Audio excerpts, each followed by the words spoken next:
When you found out that he was murdered, Yeah. what was your reaction? Oh man, I broke down crying, sad, shocked. I couldn't believe it. I mean, because I had just saw him the Thursday night before we was getting done with minicamp, OTAs, and we was hanging out at his restaurant, eating and hanging out, talking, and I left because I had a football camp here in Austin, and then I ended up going to Cancun that evening, and as soon as I landed, that was the first call I got. I was like, my friend, assistant of mine, Mike Moore, was like, Pop gone. I was like, gone where? You going fishing again? He's like, no, he's dead. I was like, no, you lying.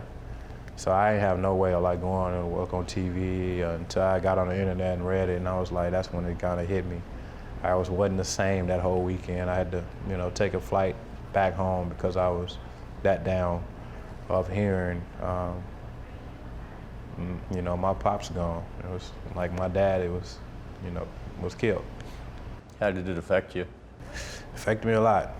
Affected me for a while because I didn't have nobody that I can trust and call and talk to, like the type of bond that me and him had, because he understood me as a young man and knew everything I was going through that he has went through when he was growing up. And it kind of hit me a lot when I heard that information that he was gone. How did you get over it? I haven't got over it. Right now to the point that I'm just trying to make him proud as he looked down on me.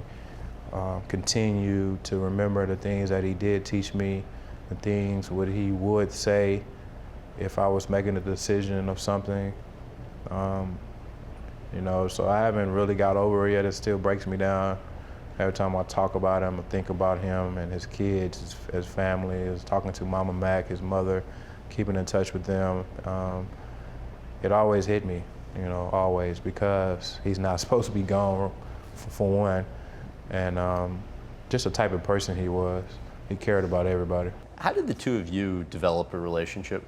A close friend of mine, I call him my uncle, Ivory Young, was good friends with Steve McNair, and they went to Alcorn together. And Steve was like, bring him to the football. So my uncle was, brave and like, man, you need to meet this young boy named Vince, and he's doing really good. And he was like, okay, bring him down to my football camp. So we drove down to his camp in Mississippi, and kind of me and my boys, we went out there and kind of tore the camp up at, going against Texas against Mississippi boys, and kind of had a pretty good camp. And Steve was very proud of me. And he was like, he told my uncle to make sure if he needs anything to, any questions, to continue to keep his success and opportunity going, just tell him I'm a phone call away. And he meant that. And when I did call, he was always answering. If he didn't answer, he'd call right back, hey son, you all right? You need anything? I was like, yeah, I just want to talk to you about the situation. And he was just there for me, and he was really there for me. What role would you say he played in your life? He was a father figure at the time, still is. Just not having a father figure in my life, and knowing that me and him went through the same thing. He didn't have his father in his life, and the similarities that we had of becoming a quarterback, being a black quarterback at that, it was tough on his end as well, and he opened up a lot of doors for myself, and just the mentor part of it. I mean, he was definitely a father figure for me. How close did the two of you become?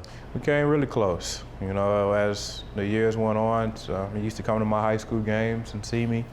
He came to my college games before and hanging out with me, and I thought it was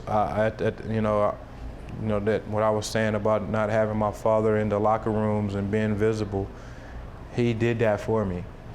When my dad was locked up and we started to bond, to build that relationship, he was there for me a lot that I needed, for not just my coaches to be there for me, because they can do so much.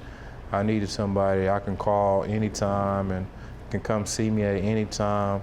And he did a lot of that, and I'm greatly appreciative of it too as well. For more clips from this interview, visit GrahamBensinger.com.